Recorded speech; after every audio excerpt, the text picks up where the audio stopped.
Thank you. I'm very excited to be here. I feel myself I am evolving No question. more rapidly than I can imagine. Not more rapidly than you can imagine, but more rapidly than you've been accustomed to. Because Yes. once it breaks loose, it really breaks loose. Yes. So if I had two big circles, or fear of failure used to be huge. Fear of success I couldn't even relate to.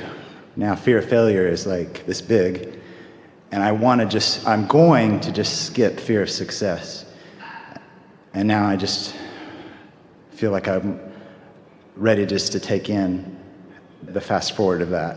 Well, you heard a lot today. In other words, we want your guidance to matter. If the stove is hot, we want you to know it. We want you to know it. We don't want you to say, I'm not going to pay any attention to my guidance system. Because the hot stove is not beneficial, and the negative thoughts aren't either. So acknowledge emotion as a good thing and use it for the guidance that it is meant to be. We want you to feel your guidance. We want you to feel it. That's what we were talking about, what step 5 really is. It's an acceptance of the contrast of this time-space reality, and a willingness to allow yourself to be a human being, in a physical environment where contrast inspires more. And just not make such a big hairy deal out of any of that, but be oriented, which is really the point that you were making. Be oriented toward what is wanted rather than toward the fear of the absence of it. Yeah. So as you can probably tell, I had Wounded Warrior just tattooed on my forehead for Wounded Healer just tattooed, and now it's gone.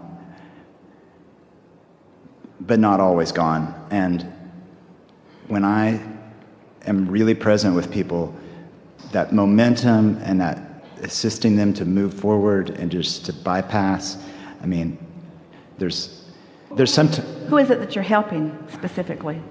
So these are patients of mine. Yes. So as a physician, I'm Yes. ready to move past this stuck model. Medications are sometimes necessary, but so many people are ready to move beyond just medicating themselves. Yes. And I see this. They're ready to see your practiced version of them.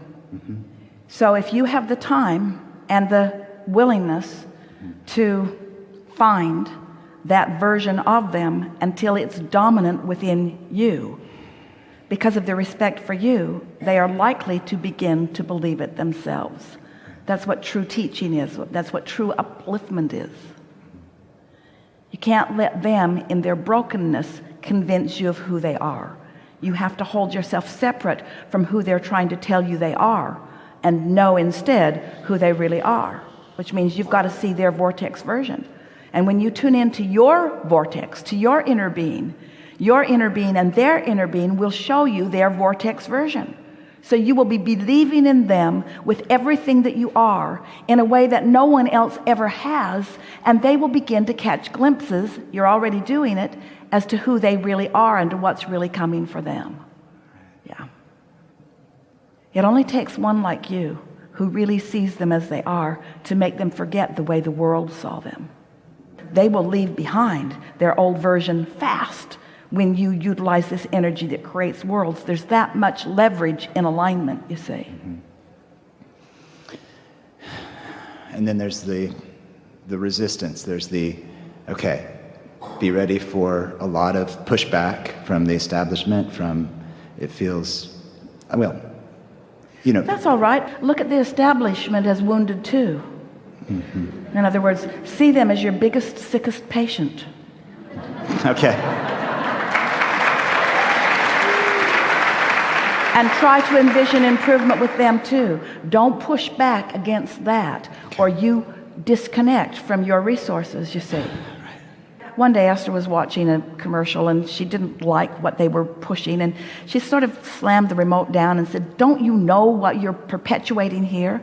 And we said, Esther, don't blame them. They're just sort of responding to the masses, and don't use them as your excuse to not be who you are.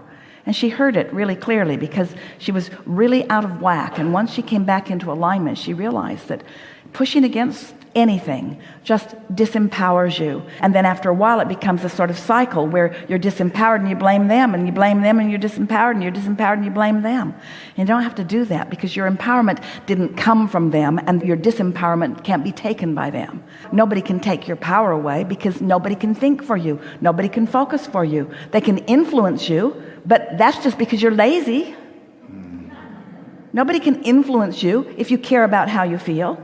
And if you wake up in the morning and you say, this is a new day, and my momentum for the most part stopped while I was asleep, and so I can start it out the way I want to, and then you deliberately think and you deliberately feel, and then you deliberately observe the response of the universe to that until you begin to feel invincible. You begin to get it, that you are the creator and that you can assist others too, you see. And then when you hear people complain, it doesn't upset you. You might notice it and you might wish differently for them, but it doesn't upset you, and it doesn't make you want to push back at them. It makes you understand them, maybe, and maybe if you're really in alignment with who you are, it makes you go to the vortex version of them, and you imagine the improvement that they're going to feel. And the louder they're screaming and the more they are flailing about, the more they are asking for what you now understand. If you found someone in the street bleeding, we know you would help them. You would do what you could to stop the bleeding. You would help them. You would call someone. You would wrap them up. You would give them comfort. We know that you would help them.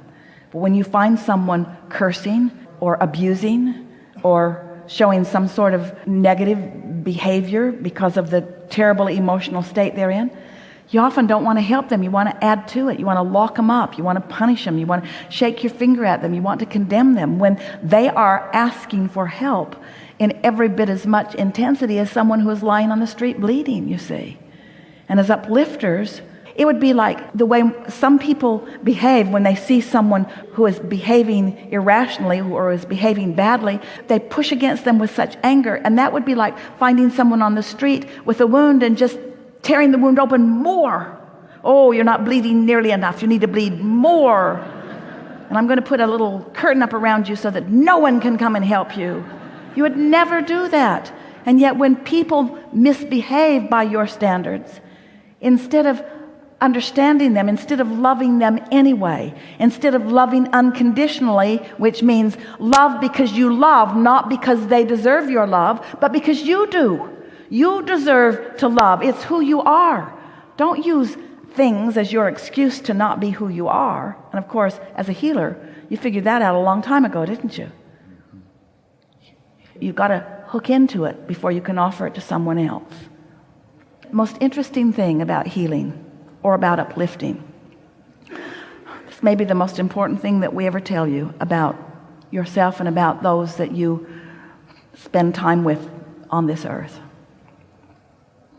Every single one of them, every single one of you, is the recipient of the attention and care and love of source energy. No exceptions. So that energy and that well-being and that guidance is being flowed to everyone. But sometimes they or you are pinched off because you've chosen other thoughts that are holding you in discord to that, so you can't hear. And so along comes someone who's a healer or a teacher. And sometimes they think, oh, well, I will open my funnel to the energy of well-being, and then I will flow it or assert it to this one in need. And we say, it's not like that, because you don't need to get involved with transferring the energy to them, because source is already flowing it to them. But when you hold them as your object of attention, and you love them where they can see it, sometimes it does soften their resistance and allow them then to receive what source has been offering to them all along. And that is the true definition of healing, you see. You're just helping them to find better ways of opening up to allow themselves to feel about themselves the way source feels about them, you see. This business of loving in the unconditioned, because you can, will improve all of the conditions. But if you need the condition to change before you can love, now you're in trouble. But if you can love regardless of the condition, now all the conditions change. But if you need the condition to change before you can love, now you're not helping. But if you can love because that's who you are, now the condition will change. But if you need the condition to change before you can love, this could go on for a while. We think you should take a segment of refreshment.